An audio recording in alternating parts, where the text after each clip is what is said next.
لگتا ہے کاٹی جا رہی ہیں ملک کے مختلف حصوں میں. ہر جگہ میں آگ بھی لگا رہا ہوں, میں بلوے بھی کر رہا ہوں, میں پولیس پہ حملے بھی کر رہا ہوں.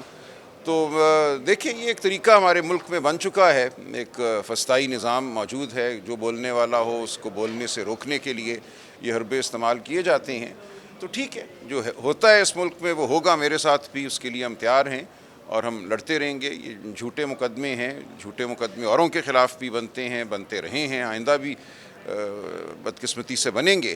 لیکن ہمیں اس پورے عمل کو ٹھیک کرنا ہے, اس پورے عمل کے خلاف ہمیں لڑنا ہے. پاکستان کو ہم نے صحیح معنوں میں ایک قانون کے تابع حکومت اور ریاست بنانا ہے. جس بے باکی سے مقدمے بنائے جاتے ہیں, جھوٹ لکھا جاتا ہے, اور بڑے بڑے یہ افسران, کہیں تو میجسٹریٹ ایف آئی آر لکھوانے والے ہوتے ہیں, ان کو پتہ ہوتا ہے کہ جو وہ لکھوا رہے ہیں وہ سریعاً جھوٹ ہے, بالکل اس کا نہ سر ہے نہ پیر ہے, لیکن وہ کرتے ہیں.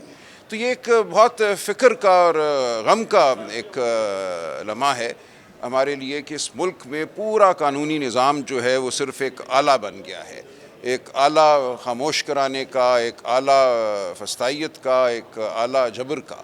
بظاہر دیکھنے میں عدالتیں بھی ہیں, پولیس تھانے بھی ہیں, یونیفارم میں لوگ ہیں جو اکیڈمیوں سے پڑھ کر آتے ہیں, ان کو ہم لیکچر بھی دیتے ہیں پولیس اکیڈمیوں میں جا کر, اور جب وہ متعین ہو جاتے ہیں تو وہ یہ کرتے ہیں یا یہ کام ان سے لیا جاتا ہے. تو سر یہ بتائیں, خان صاحب سے بانی پی ٹی اے سے ملاقات وہ سکھاتے ہیں تو وہ اس کے اوپر عمل نہیں کرتے؟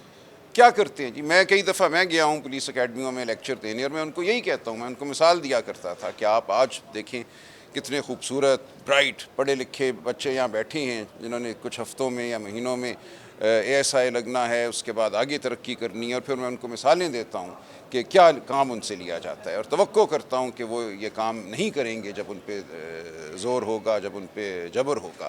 لیکن بدقسمتی سے بہت کم لوگ ہیں جو عہدے پر آ کر جبر کا سامنا کرتے ہیں, صحیح بات کے لیے سٹینڈ لیتے ہیں. اکثریت جو ہے اپنی ملازمت نوکری کی خاطر وہ کام کرتی ہے جو ہم ان کو سکھاتے ہیں اکیڈمیوں میں کہ تم نے کبھی نہیں کرنا.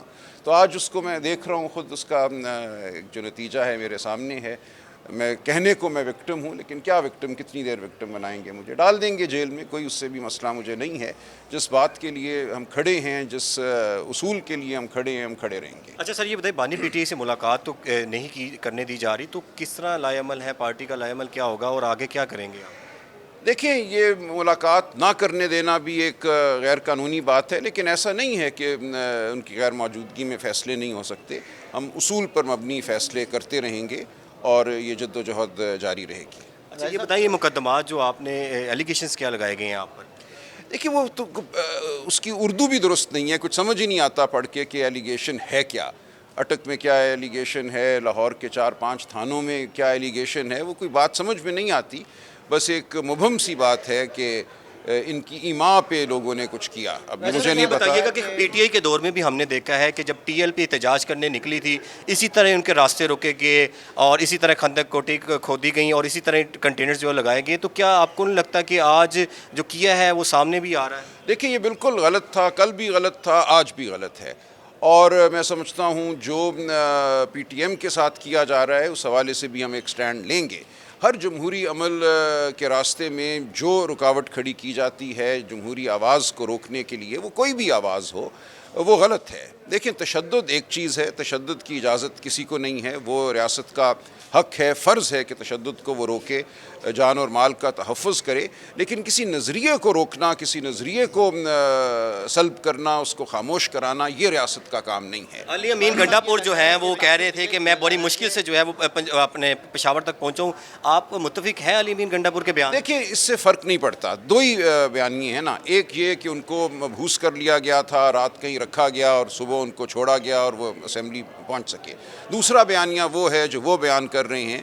دونوں صورتوں میں بات باعث تشویش ہے. اگر ایک وزیر اعلیٰ کو مبہوس کر لیا گیا اور اس کو اداروں کی گاڑیوں میں اسمبلی تک پہنچایا گیا تو یہ کوئی اچھی بات نہیں ہے. راجہ صاحب, علی امین گنڈا پور کے رویے کے اوپر پی ٹی آئی کے اندر جو ان کے کارکنان ہیں وہ بھی تنقید کر رہے ہیں کافی. نہیں, میرا خیال ہے بہت سی غلط فہمی بھی ہے. ہم بات کر رہے ہیں, لوگوں سے وضاحت کر رہے ہیں. دیکھیں یہ کہنا کہ وہ وہاں سے کیوں ہٹ گئے اس جگہ سے، میں سمجھتا ہوں اس کی جائز وجوہات تھیں۔ اس کے بعد اگر ان کو زبردستی رکھا گیا، ان کو زبردستی واپس نہیں آنے دیا گیا تو وہ قصوروار نہیں ہے، لیکن یہ ایک گفتگو ہے جو پارٹی کے اندر جاری ہے۔ پی ٹی آئی کی طرف سے یہ تاثر آ رہا ہے کہ قاضی فائز عیسیٰ کے جانے سے پہلے عمران خان کو توشہ خانہ کیس میں سزا دینے کا فیصلہ کیا گیا ہے یا کوشش کی جا رہی ہے۔ دیکھیں وہ خیر ہے، ہوتا رہے گا، وہ قاضی فائز عیسیٰ چلے جائیں گے تو کوئی اور آ جائے گا۔ جس طرح کی عدالت بنائی جا رہی ہے اس میں تو صرف ایک وزیر اعظم کی خواہش پر ایک جج مقرر ہوگا، اور وہ ہم سمجھ سکتے ہیں کہ وہ منظور نظر جج جو ہے وہ کس روش کا حامل ہوگا، اس کے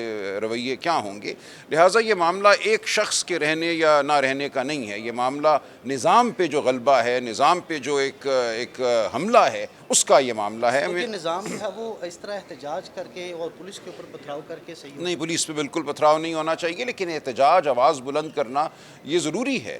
لیکن دنیا کے ہر معاشرے میں یہ احتجاج ہوتا ہے۔ میں نے کل اپنے بیان میں کہا، عراق کے لیے جب لوگ لندن میں نکلے تو ہم نے تعریف کی، یہ ایک ضمیر کو جھنجھوڑنے کا ذریعہ ہوتا ہے سڑک پہ آنا، احتجاج کرنا۔ کسی ریاست کو حق نہیں ہے کہ لوگوں پر وہ ٹیئر گیس کرے، ان کو مارے پیٹے، ڈنڈے برسائے۔ جب لوگ نکلتے ہیں منظم طریقے سے، پرامن طریقے سے، تو کیوں ان پہ آپ لاٹھی چارج کرتے ہیں، کیوں ان پہ آنسو گیس برسائی جاتی ہے؟ معاملہ تو وہاں خراب ہوتا ہے۔ ورنہ احتجاج بالکل ایک جائز چیز ہے تاکہ لوگوں کو پتہ ہو، دنیا کو پتہ ہو کہ اس قوم کا ضمیر زندہ ہے۔ اچھا سر، یہ بتائیں، بانی پی ٹی آئی کے خلاف جو مقدمات میں آپ پیش ہو رہے ہیں، آپ ان کو ڈیفینڈ کریں گے یا آپ اپنے مقدمات کو کریں گے؟ دیکھیں سبھی کچھ کریں گے نا، ایک پوری ٹیم ہے۔ جہاں میں نہیں کر پاؤں گا، مجھے اگر گرفتار کر لیا جاتا ہے یا مجھے خود ٹرائل کا سامنا ہوتا ہے، تو اور بہت لوگ ہیں، کوئی شخص بھی جو ہے وہ انڈسپینسیبل نہیں ہوتا۔ سر مذاکرات ہونے چاہیے؟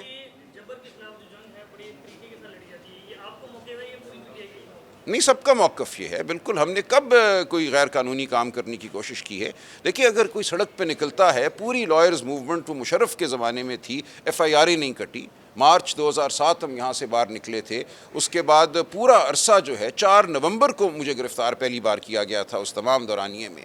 اس دوران کتنے ہم نے مجمع کیے، کتنی ہم نے احتجاجی مارچیں کی، کسی نے ہمیں گرفتار نہیں کیا، کسی نے ایف آئی آر نہیں کاٹی۔ اس وقت پھر بھی ایک مارشل لاء کا دور تھا، فوجی حکمران تھا، لیکن شرافت زیادہ تھی نظام میں آج کے مقابلے میں۔ اس لیے یہ کہنا کہ ہم کوئی غیر قانونی کام کرنا چاہتے ہیں، بالکل نہیں۔ جس طرح ایک لائرز موومنٹ، ایک تحریک چلی تھی، اس نوعیت کی تحریک آج بھی چلنی چاہیے، اور وہ اگر چلتی ہے تو قطعاً وہ غیر قانونی نہیں سر آپ ہوتی۔ کا احتجاج آئینی عدالت کے خلاف تھا، اگر آئینی عدالت بن جاتی ہے تو اس کے بعد آپ لوگ دیکھیے وہ احتجاج پھر بھی جاری رہے گا، ہم پھر بھی مزاحمت کریں گے، ہم پھر بھی اس عدالت کو برا کہیں گے۔